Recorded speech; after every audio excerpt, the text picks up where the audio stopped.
What's going on? We're here with 7th Column Radio. I'm TK, your resident Titan. We got the Mr. Roll on the Ground gang. Yes, sir. Mr. Fates Pyro over here. Rolo on the Ground gang. Represent. We're into 2 weeks? 2 weeks into Season of the Dawn? Yes. Sounds right. I'm not going to argue. 1 week, maybe? 1 week, 2 weeks? I'm losing track because as awesome as all the new stuff is, I'm semi-let down with some things, but we're going to talk about it. Where to begin? Let's knock out the PvE stuff, but more importantly, let's knock out our Clip of the Week. Clip of the Week this week has been submitted to us via our Discord. If y'all want to submit y'all's clips, be sure to join the Discord. The link is down below. You can submit your clips there, and y'all have a chance to win. So here we go.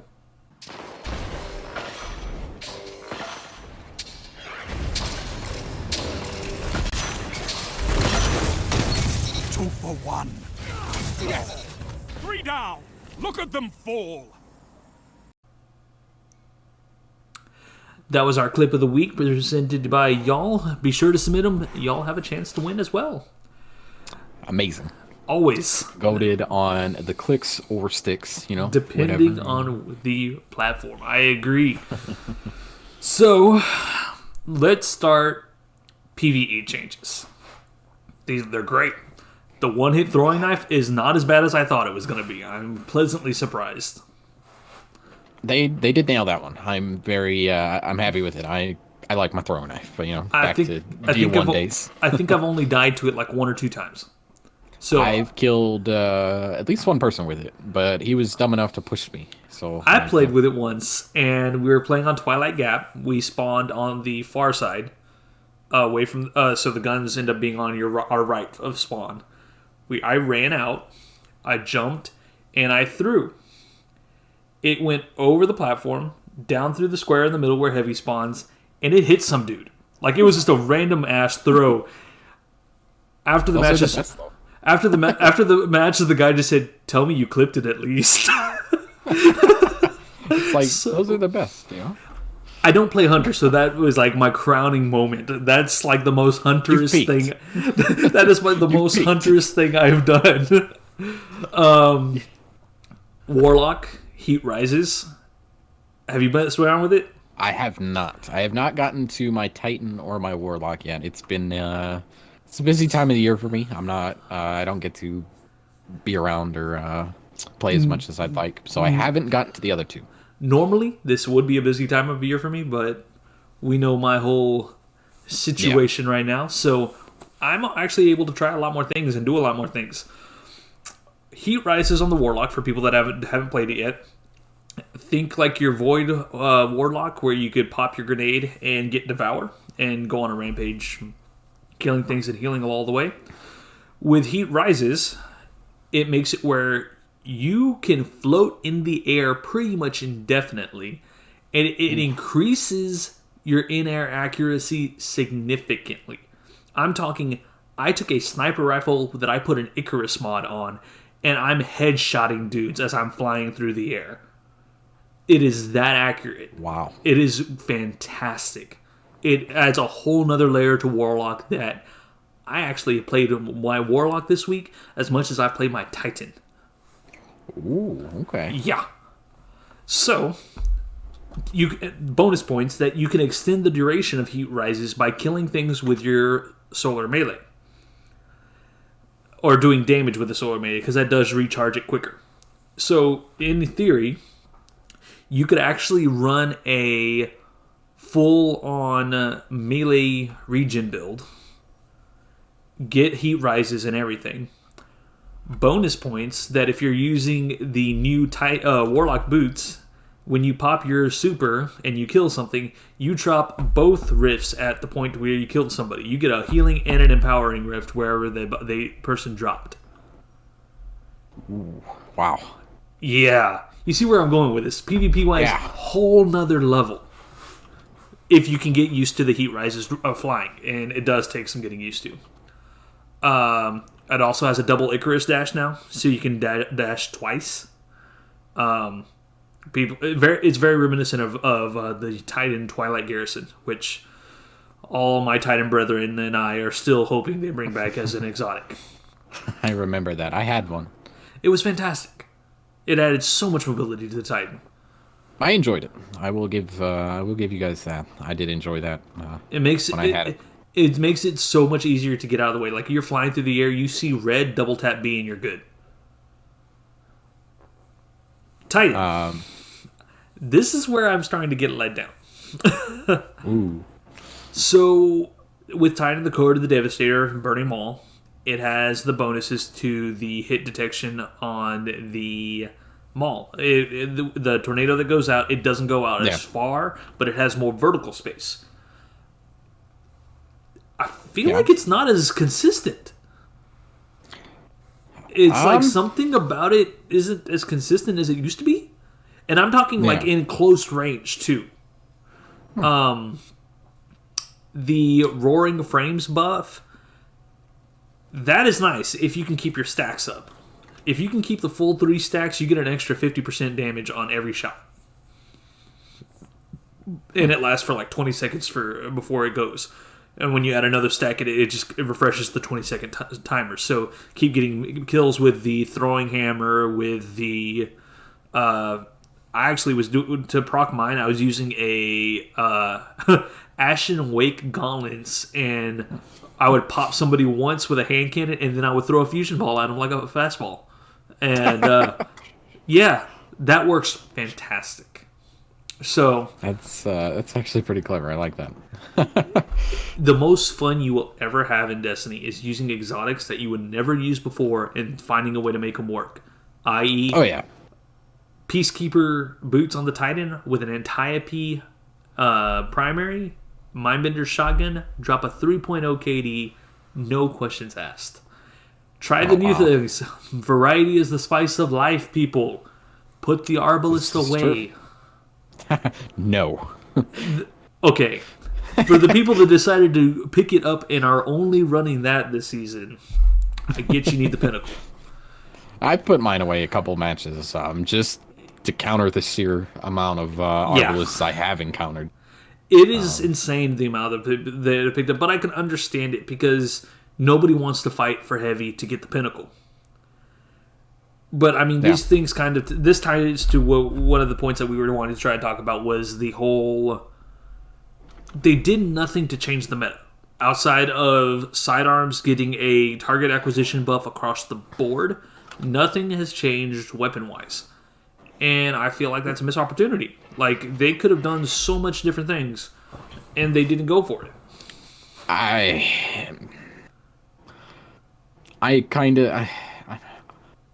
don't know. I'm a little bit torn as far as the meta goes this season. I feel like you were 100% right a couple episodes ago, where I believe it was actually the start of last season, where you said you thought they were kind of forcing the meta through the pinnacle weapons. Yep. Definitely something that they're doing. And I don't like it. Like, I like the pinnacle weapons. I like the concept, but go into the Crucible and literally it's Arbalists everywhere. And it's not that the gun is overpowered. Well, there's several bugs in game right now. One that's questionable is the target acquisition on Arbalist. They are thinking that it might be buggy. Another one, Wish Ender, is actually doing stupid amounts of damage. They confirmed that, though, didn't they? What's that? They said that wasn't a bug, though, wasn't it? No, that's bug. Oh, was it? Oh. Yeah. I thought I saw something. I may have read what was said. DMG said something along the lines of that's whoever the person that owned Wish Ender is holding them hostage and making them buff the damage. That it was like a joke, like we know we're working on it. Yada yada. You see the Telesto one? The Telesto infinite ammo, yeah. It's broken again. It's been precisely 2 months since there has been a Telesto bug. Every time that something comes out, there's always some Telesto bug. It's like guaranteed. With the Wish Ender bow, though, I like it. And here's why. Make it a special ammo bow, because there is no special ammo bows. Make it a one-shot kill just like a sniper. It's fair. Take it out of the kinetic slot. It's not a bug. It's a feature. It's an easy. we get excited about it because there's these things that they're broken, but it makes sense to move things and like let it stay. Not that I've run Wishender, and I haven't ran into it in the Crucible, surprisingly. Everybody has their Arbalest on, but it makes sense that for them to do that. The Telestro, of course, that's just the way the gun is. It's buggy AF. But the whole pinnacle weapons creating the meta, I can understand it. That it's an easy way to cause a meta shift without going in depth to the things. It's okay. Which is 100. It's okay, but it's not preferred. Because the sad part is, once everybody that's pushing for that Komodo gets it, all the Arbalists are going to go away, and it's back to hand cannon, shotgun, something recluse, mountaintop something. Like, they're going to go back to the same things, and there's no reason to not. There's nothing else that's new. Well, not only that, but like, so they force this meta. Everyone throws on Arbalest. The community complains, well, not all of them, but most of the non-hardcore PvPers who knew the Arbalest was a good gun. They nerf the Arbalest, so then everyone gets their pinnacle weapon, and then they move on. So then the people who actually like to run Arbalest, me, several other people I've run into, we're out a decent gun because we have to force the meta, and then everyone has to essentially everyone and their mother has one equipped. Yep.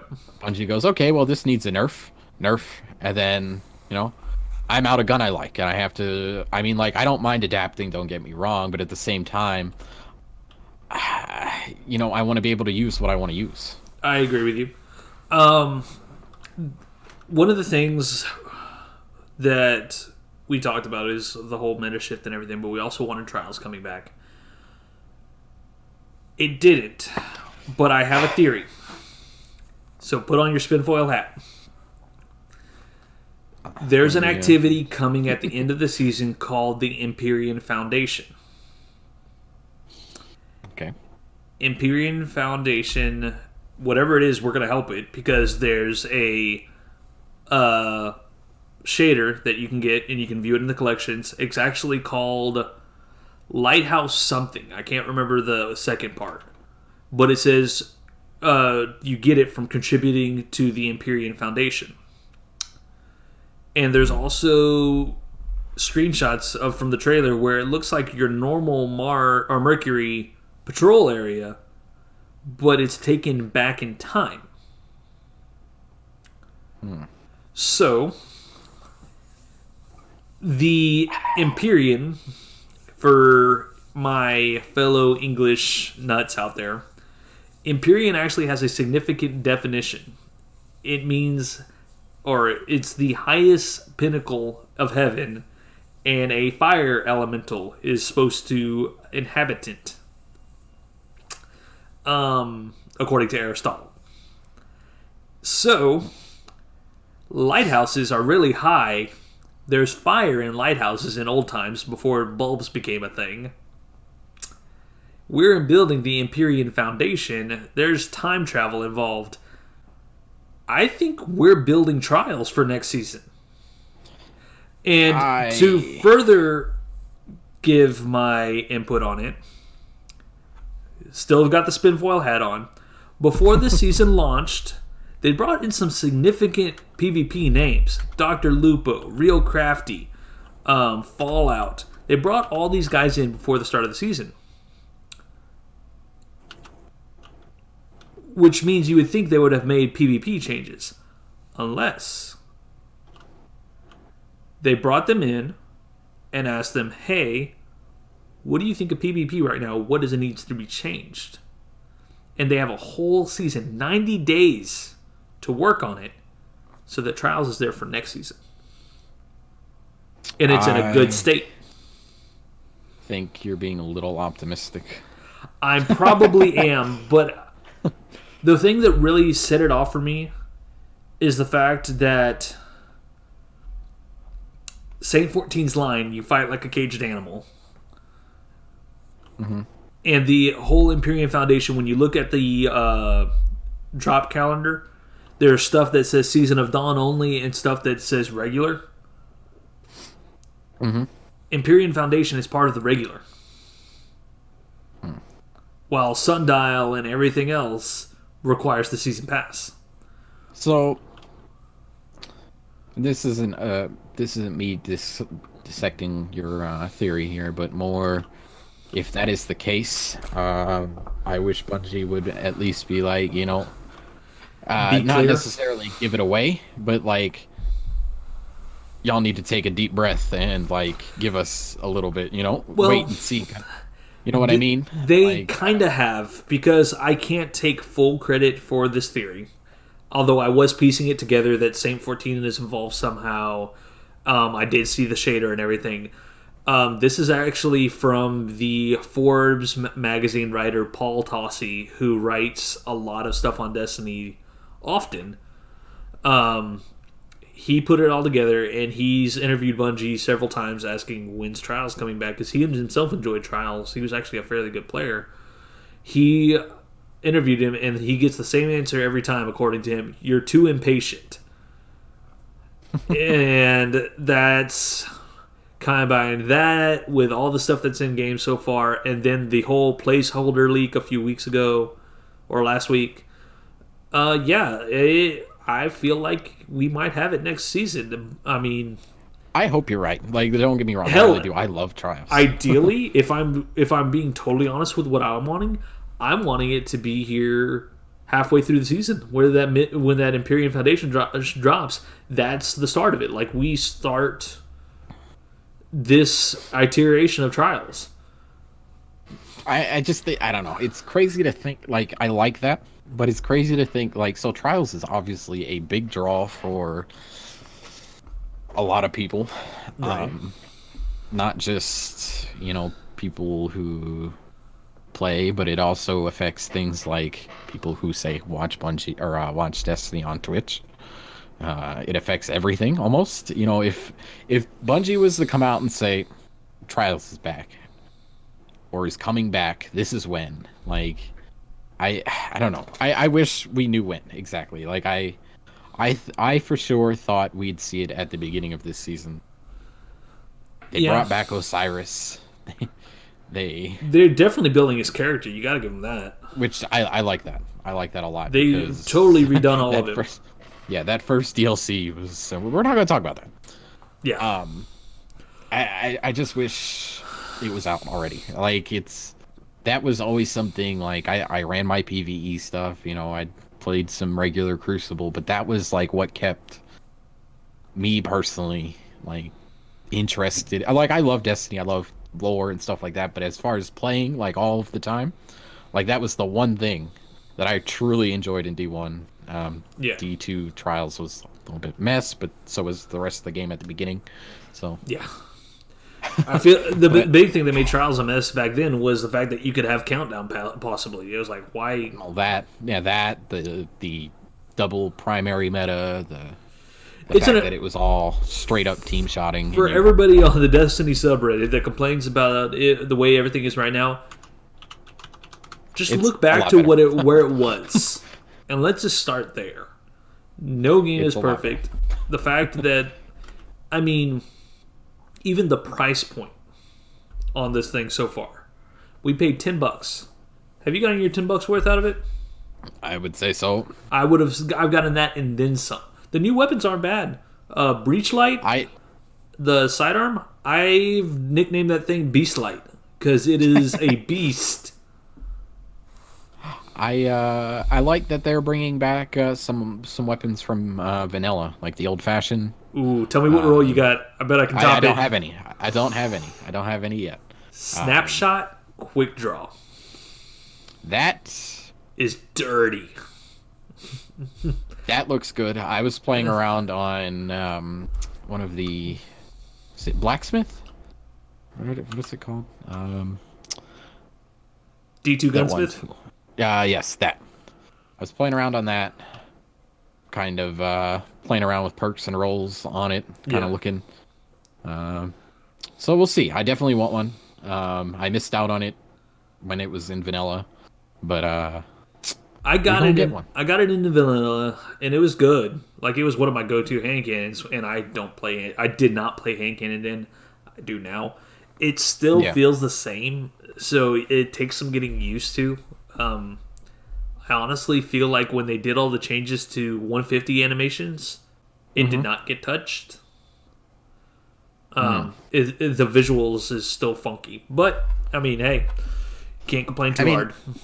It might be something I get and then kind of wait to see. Like, I might test it out, and if it doesn't feel right, save it for later. See if they decide to touch it up or something. I did find a video on how to hit 2 chests in the Last Wish raid without actually doing the raid, and I've been doing those each week. And I actually got a Techian Force fusion rifle that would make you cry, Fates. Oof. This thing, I gotta pull it up because if I'm gonna talk about it.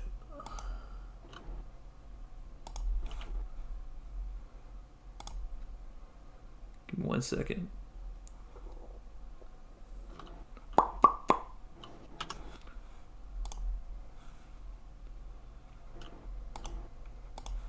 This thing rolled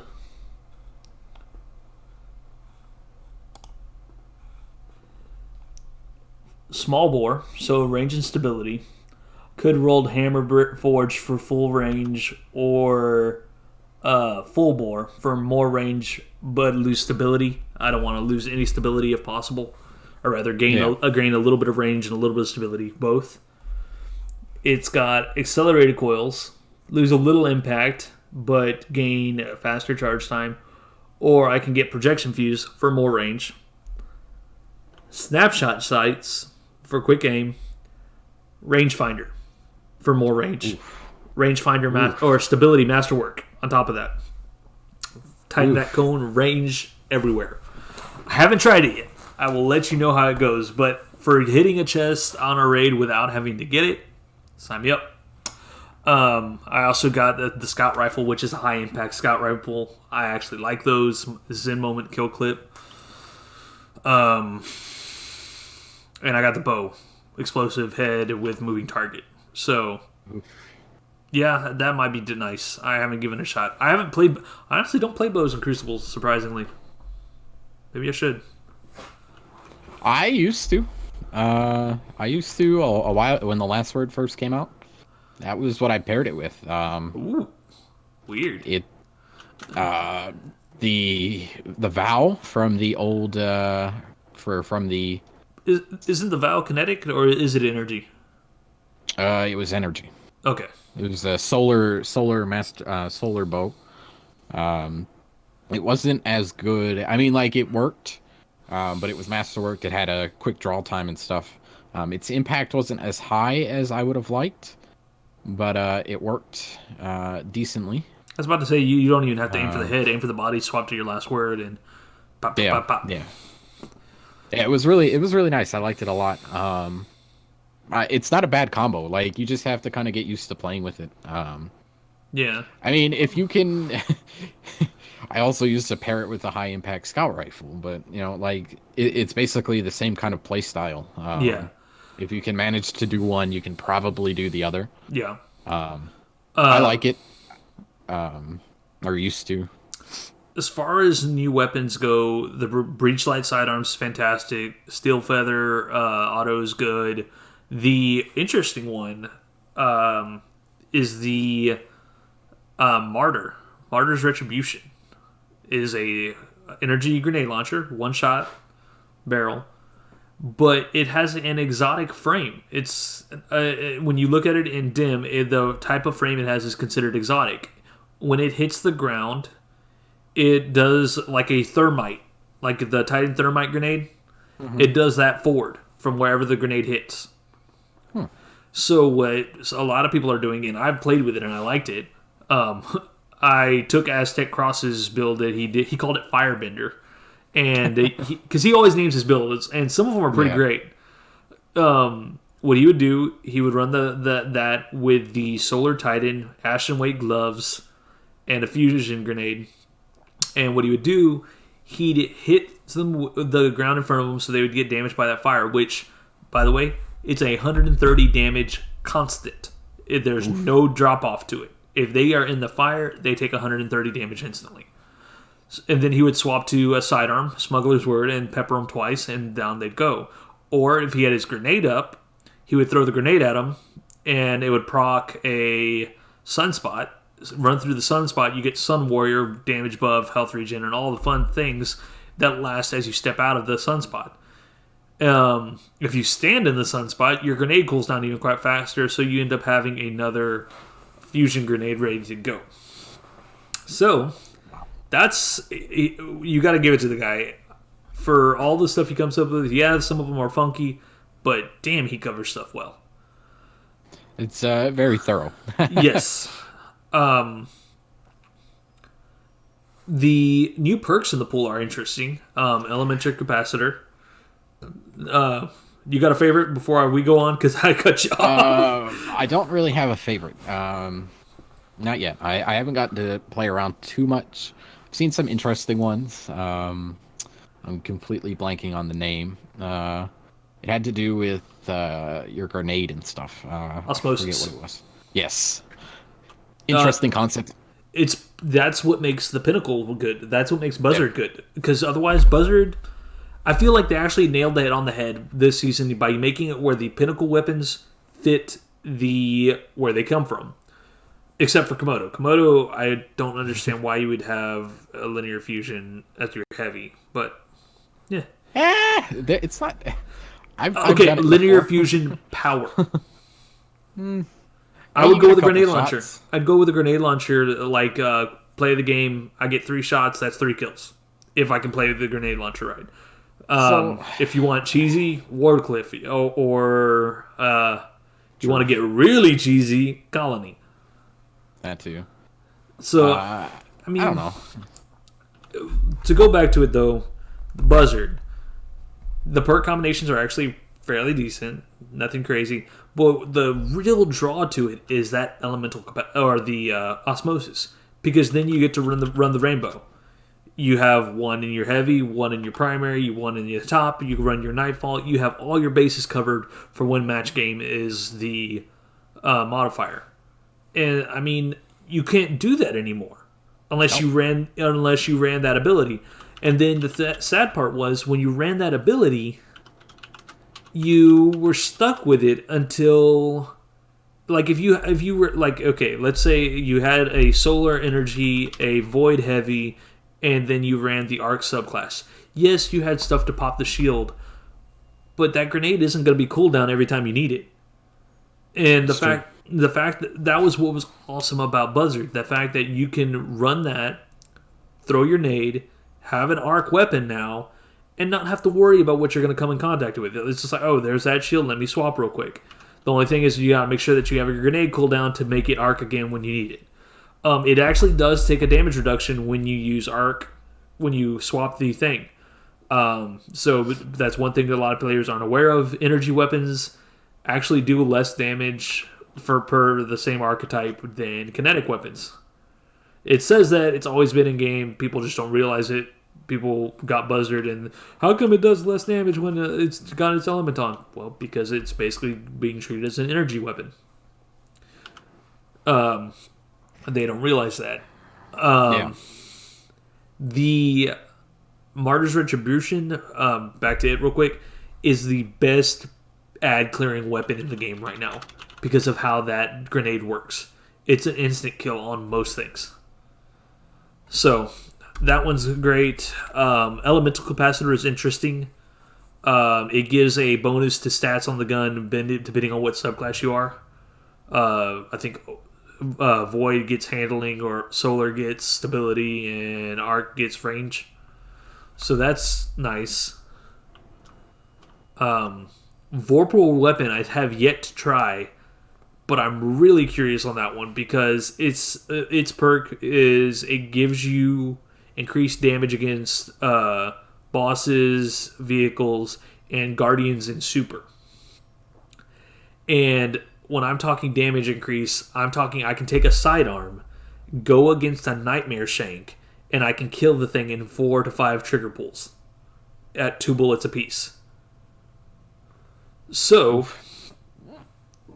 I imagine hitting a Guardian, it's going to probably be a really quick time to kill. Haven't tried it yet. I need people. I need to go to the lab, and I need y'all to come with me and let me shoot y'all, please. I need you to let me kill you. Just, y'all will get credit. Y'all will have your name in the YouTube video. You can emote and whatever, long as I can shoot y'all when y'all are in Super, and I will appreciate you so much.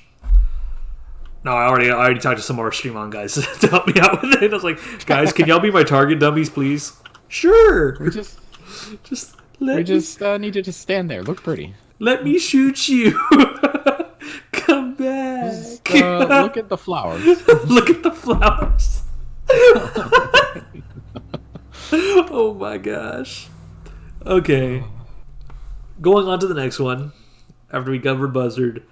Gambit. Python. Yeah. PvE Mindbenders. That's exactly the way to put it. It's the PvE Mindbenders. In Crucible, if you're wanting an aggressive frame shotgun, your best bet is a Mindbender's Ambition, because even with a perfectly rolled Dust Rock, a Mindbender's will outshoot it. Just because the perk pool for the Mindbender set, even a badly rolled one is still good. Just like a Spare Rations, even a badly rolled Spare Rations is still good. I would say the only thing close to that would be the Imperial Decree. It's same frame. I would agree with you, but there's one thing that makes Python top Imperial Decree. The fact that Python has overflow. That too. Overflow, when you step on green ammo or even heavy ammo, it automatically reloads the gun, whether it's stowed or in your pocket or in your hand, and it doubles the capacity. So you go from a 5-round shotgun to a 10-round shotgun. And I want to say if you throw backup mag on it, that'll actually make it a 12-round shotgun. Add in the fact that you have 1-2 punch. If you're running Liar's Handshake, y'all are going to tear some shit up. Synthesips would work really good too. PvP-wise, no. You got the super stopping potential, but it doesn't have things to tighten the spread. So in PvP, when you have a Guardian coming at you and everything, it's really hard to get all pellets to hit the Guardian, so that way you can rock the, what's it called? Rock the 1-2 punch on the super. But it shines in Gambit Prime. Like in Gambit Prime, perfect gun. If you are one of the guys that stays on the other side and does not invade, this is your thing. Like, rock this gun and you will tear things apart. Reapers, all you. This is your thing. Tear the higher value target up, move on with your life. The Komodo, it's got box breathing. That's nice. But, linear fusions can already one-shot a Guardian in Super through the head. So, you're not losing anything by not having box breathing. I want to say that it also can get... It gets backup plan, right? So for the Komodo? Yeah. So it's no distractions or moving target, Eye of the Storm, or box breathing. Oh, it doesn't get backup plan. Then, nothing on that. And accelerated coils. A little faster charge time. So its charge time, at least according to Light GG, is 533. It's just really funky. Like, I don't... So I would honestly probably, when I have this gun, because I will have it, I'm probably running either... See, it's going to depend. So if I'm looking to potentially... I personally might carry it in my heavy slot during really? PvP. I might try. Comp or quick play? Like Comp. okay, give you an extra. We'll see. Linear. I don't think I'm gonna run like this and say my my Arbalist. Obviously, I may switch it out. The main reason I use Arbalist, other than as a sniper, is because it shuts down supers really well. Yeah, really well. It's disgusting how good that gun is. not gonna agree to that. If you know how to use it. Of course. But I'd probably run. It's gonna depend. I definitely would want box breathing. Actually, now that I'm thinking about it, yeah, box breathing would be good because by the time it takes to start charging is the same time that'll take box breathing to proc, I'm sure. Yeah. So then it's basically a choice of whether you want to run no distractions, which is aiming this weapon for a short period of time reduces flinch, or moving target, which increases movement speed and target acquisition when moving while aiming down sights. Moving target would be what I go with PvP, just because when you aim a long distance weapon in PvP, you're usually not standing still. It's very rarely that you sit hard on the sight. I mean, so if you're pairing box breathing and moving target together, like that's not a bad combo. You know what I mean? No, it's not. I mean, like with the curated Twilight Oath, it's got box breathing on it, and honestly, yeah, I used it to shut down supers a few times, but more than anything, I'd use the little sound cue that gives you when box breathing's turned on. I'd use that as a cue to tell me, hey, you've aimed down sights too long, move. That way you don't get greedy for that shot and end up getting pinched. That's true. That's the way I play with it, and that when I got a Beloved with no distractions, because yeah, snapshot quick draw on a Beloved's dirty, but I haven't gotten one yet, so I'm happy with my Snapshot quick draw, snapshot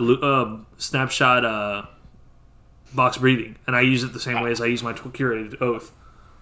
I happen to have that roll on my Beloved. Just Ooh. It was like my third or fourth run going for a Beloved. Dude, I've gotten every possible roll but that one. I can't get an Imperial Decree to save my life. But I haven't really messed with the Imperial Decree. Stuff that I farmed there, I did get some Ostringers, but I wasn't totally happy with them. I have the old roll, the Eye of the Storm, like max range kind of roll. Yeah. Where it's not bad. I don't know. I feel like 140s are still a little odd on console. I mean, like, why opt for a 140 when I can use a 150? Exactly. The damage numbers are the same. My Mindbenders that I use, I've only had it for... whenever the last time the Hollow Layer was up, was when I used... That's when I got it. Thing has small bore, light mag, snapshot, quick draw. Oof. I've only had it for 3 or 4 weeks tops. I've already gotten 221 kills in comp with it. Yeah. I don't have a Mindbenders, so I was using an Imperial Decree, because they're the same frame, and it allows you to kind of get that.